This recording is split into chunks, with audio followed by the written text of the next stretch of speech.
அஸ்ஸலாமு அலைக்கும். நாம் வந்து இன்றைய வகுப்பில் வந்து பார்க்கலாங்க. நம்ம வந்து ஒரு ரிலேவை பற்றி பார்க்கலாம். இது வந்து உங்களுக்கு ரிலே, இதான் ரிலேன்னு சொல்கிறோம். இந்த ரிலேவை பற்றி நம்ம பார்க்கலாம். இந்த ரிலே வந்து பெரும்பாலும் வந்து எலக்ட்ரிக்கல் கண்ட்ரோல் பேனலில் வந்து நம்ம வந்து பயன்படுத்துகிறோம். அதாவது எம்சிசி பேனலில், எஸ்எம்டிவி, டிபி அதே மாதிரி இடத்துல வந்து நம்ம வந்து பயன்படுத்துகிறோம். இந்த ரிலே வந்து நம்ம வந்து இந்த கண்ட்ரோல் ஆப்ரேஷனை பற்றி தெரிஞ்சுக்கிட்டோம்னா நம்ம என்ன செய்யலாம்னா, எலக்ட்ரிக்கல் கண்ட்ரோல் சர்க்யூட் நாமளே வந்து பல கண்ட்ரோல் சர்க்யூட் வந்து உருவாக்கலாம். இப்போ பார்த்துங்க, இது வந்து ரிலே, இது வந்து 4 போல் ரிலே. 4 போல் ரிலேயில் வந்து பார்த்தோம்னா 4 போல் ரிலே, ஒரு போல், ரெண்டாவது போல், மூணாவது போல், நாலாவது போல், 4 டெர்மினல் மேலே இருக்குது. அதான் 4 போல் ரிலேன்னு சொல்கிறோம். இதில் வந்து 4 போல் ரிலே பார்த்தோம்னா இந்த மேலே உள்ளது வந்து பார்த்தோம்னா normally closed contact, normally NC contact. இது அதுக்கடுத்து கீழே வந்து பார்த்தோம்னா உங்களுக்கு வந்து நார்மலி ஓப்பன் கான்டாக்ட். அது கீழே உள்ளது பார்த்தோம்னா காமன் கான்டாக்ட். அது கீழே வந்து 2 இது வந்து இந்த காயில் இருக்குல்ல, இந்த உள்ளார காயிலுக்கு வந்து சப்ளை கொடுக்குது A1 A2 டெர்மினல். இதில் பார்த்தோம்னா உங்களுக்கு பார்த்தோம்னா ஒரு இந்த தெரியுதா உங்களுக்கு, இது வந்து யோக், இது வந்து யோக்குன்னு சொல்கிறோம். இது மேலே உள்ளது வந்து ஆர்மேச்சர் ராடுன்னு சொல்கிறோம். இந்த ஆர்மேச்சர் ராடை வந்து இந்த யோக்கை வந்து இடையில வந்து ஒரு ஸ்ப்ரிங் இருக்குது. அந்த ஸ்ப்ரிங் வந்து கனெக்ட் ஆகிருக்கு. இதில் பார்த்தோம்னா ஒரு ஒயர் வந்து கனெக்ட் ஆகிருக்கு. இது மேலே உள்ளது மூவபிள் டெர்மினல். இந்த வந்து அந்த ஒயர் வந்து அந்த இதில் கனெக்ட் ஆகிருக்குன்னா காமன் டெர்மினல் கனெக்ட் ஆகிருக்கு. இப்போ இதில் வந்து அந்த காமன் டெர்மினல் வந்து எதில் கனெக்ட் ஆகிருக்கு, ஒரு மூவிங் கனெக்டர் கனெக்ட் ஆகிருக்கு. இப்போ இதுதான் ரிலே ஒரு ஃபங்க்ஷன் வந்து இப்போ நம்ம வந்து பார்க்கலாம். நான் சொன்னாலும் படத்தை பாருங்கள், உங்களுக்கு தெரியும். இந்த மேலே உள்ள படத்தை பார்க்கலாம், கீழே உள்ள படத்தை பார்க்கலாம். கீழே உள்ள படத்தை உங்களுக்கு கிளியராக இருக்கும் உங்களுக்கு. நான் சொன்னாலும் யோக்கு வந்து ஒரு காயில் வந்து நம்ம வந்து உட்காந்து வச்சுருக்கோம். அதுக்கு அடுத்தது மேலே இது ஆர்மேச்சர் ராடு.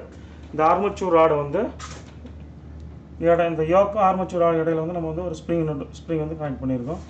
மேலே பார்த்தோன்னா உங்களுக்கு வந்து ஒரு என்சி கான்டாக்ட் டெர்மினல். அதுக்கடுத்தது வந்து அது கீழே பார்த்தோன்னா இது மூவபிள் கான்டாக்ட். இதை சொல்கிறது movable terminal.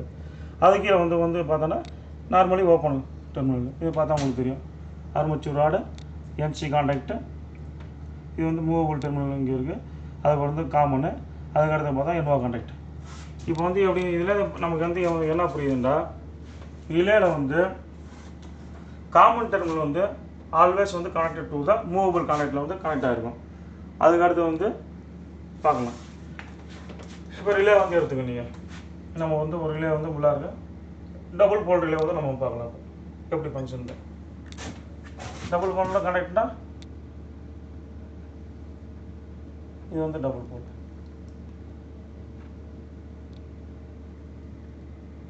Okay,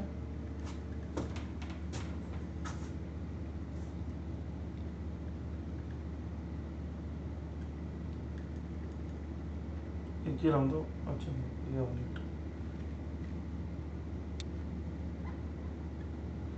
A1 A2 வந்து காயிலோட சப்ளை. அதாவது இது வந்து 24 வோல்ட்டு ஏசி இருந்துச்சுன்னா 20 வோல்ட் ஏசியோட ரிலேண்டா A1 வந்து 24 வோல்ட்டு கொடுக்குறோம், A2 வந்து 0 வோல்ட்டு கொடுக்குறோம். இதே வந்து 230 வோல்ட்டாக இருந்துச்சுன்னா உங்களுக்கு இது வந்து 230 வோல்ட்டு A1 கொடுக்குறோம், இதில் வந்து நியூட்ரல் கொடுப்போம். டிசியாக இருந்தால் 12 வோல்ட்டு டிசி வந்து நம்ம வந்து ப்ளஸ் வந்து இதில் கொடுப்போம். ஓகேவா, இது வந்து மைனஸ் 12 வோல்ட்டோட இந்த மைனஸ் வந்து கொடுப்போம். டிசியாக இருந்துச்சுன்னா இப்போ ஒன்று பார்த்தோம்னா நான் சொன்னேன் உங்களுக்கு, இது மேலே உள்ள வந்து நார்மலி க்ளோஸ்டு,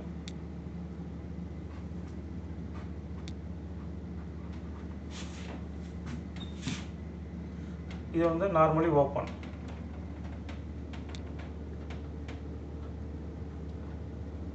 காமன் நம்ம என்ன பார்த்தோம், காமன் வந்து ஆல்வேஸ் கனெக்டட் டு த ஒரு மூவபிள் கான்டாக்ட்னு சொன்னோம். அப்போ மூவபிள் கான்டாக்ட் டெர்மினல் வந்து இங்கே வந்து இது டச் ஆகிருக்கு. இதான் மூவபிள்.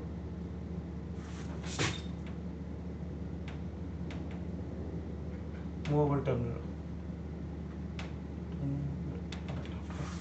நான் சொன்னேன். அப்போ காமன் வந்து எப்பவுமே வந்து மூவபிள் டெர்மினலோட கனெக்டாக இருக்கும் போது அப்போ வந்து உள்ளார பார்த்தோன்னா ஒரு ஒயரில் வந்து நம்ம வந்து கனெக்ட் பண்ணியிருக்கோம். இப்போ வந்து பார்த்தோன்னா உங்களுக்கு இதில் வந்து காயிலுக்கு வந்து இப்போ நம்ம இந்த பவர் சப்ளை கொடுக்கல, யூனிகட்டில் பவர் சப்ளை கொடுக்கல. அப்போ எப்படி இருக்குது, காமன் வந்து என்சியோட வந்து கனெக்ட் ஆகிருக்கு, மூவபிள் கனெக்ட் வழியாக என்சியோட கனெக்ட் ஆகிருக்கு. ஓகே. என்ஓ வந்து ஓப்பனில் இருக்குது. இதெல்லாம் நம்ம என்ன தெரிஞ்சுக்கலாம், காயிலுக்கு நம்ம வந்து பவர் சப்ளை வந்து கொடுக்காத போது என்சி வந்து என்சியாக தான் இருக்கும், என்ஓ வந்து என்ஓவாக தான் இருக்கும். ஓகேவா? இப்போ வந்து ஒரு நம்ம காயிலுக்கு வந்து A1 A2 டெர்மினலுக்கு வந்து நம்ம வந்து பவர் சப்ளை வந்து கொடுக்கணும். கொடுக்கும்போது என்ன ஆகும்னா, இந்த காயில் கொடுக்கும்போது எவ்வளோனா காயில் வந்து எனர்ஜைஸ் ஆகி வந்து இது என்னன்னா இதில் வந்து மேக்னெட்டிக் ஃபீல்ட் ஆகி இந்த மேலே உள்ள டச் ஆகிருக்கிற இந்த மூவபிள் டெர்மினல் வந்து கீழே வந்து என்ஓ டெர்மினலோட டச் ஆகும்.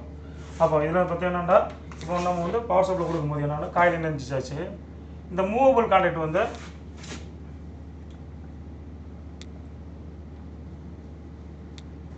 நார்மலி ஓப்பனோட டச் ஆகும்.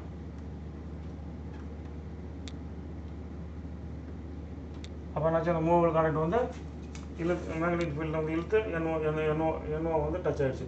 இப்போ இதுலேருந்து என்ன தெரியுது, எப்போ வந்து காயில் ஒரு ரேக்கு வந்து பவர் சப்ளை கொடுக்குறோமோ அந்த டைமில் வந்து என்சி வந்து என்ன ஆச்சுன்னா என்ஓ ஆகிடும், என்ஓ வந்து என்சி ஆகிடும். இதான் வந்து ரிலே ஃபங்க்ஷனு. பார்த்தேன் ரிலே ஃபங்க்ஷன் வந்து என்னன்னு பார்த்தா திருப்பி ஒருத்தர் சொல்கிறேன். என்னைக்கு வந்து நம்ம வந்து காயிலுக்கு பவர் சப்ளை கொடுக்காத இருக்கும்போது என்சி வந்து என்சியால் தான் இருக்கும், என்ஓ வந்து என்ஓவில் தான் இருக்கும். காயிலுக்கு நம்ம பவர் சப்ளை கொடுக்கும்போது என்சி வந்து என்ஓவாக மாறும், என்ஓ வந்து என்சியாக மாறும். இதுதான் வந்து ரிலேவோட ஒரு ஃபங்க்ஷனு. இதை வச்சு வந்து இந்த ரிலே வந்து பல கண்ட்ரோல் சர்க்கியூட் நம்ம யூஸ் பண்ணலாம். இப்போ வந்து நம்ம வந்து அடுத்த கிளாஸில் வந்து நம்ம வந்து ஒரு கண்ட்ரோல் சர்க்கியூட் வச்சு அதில் வந்து ரிலே வந்து ஒரு பயன்படுத்தி நம்ம வந்து எப்படி ஆப்ரேட் ஆகலாம்னு அடுத்த கிளாஸில் வந்து நம்ம வந்து பார்க்கலாம். Okay, thank you.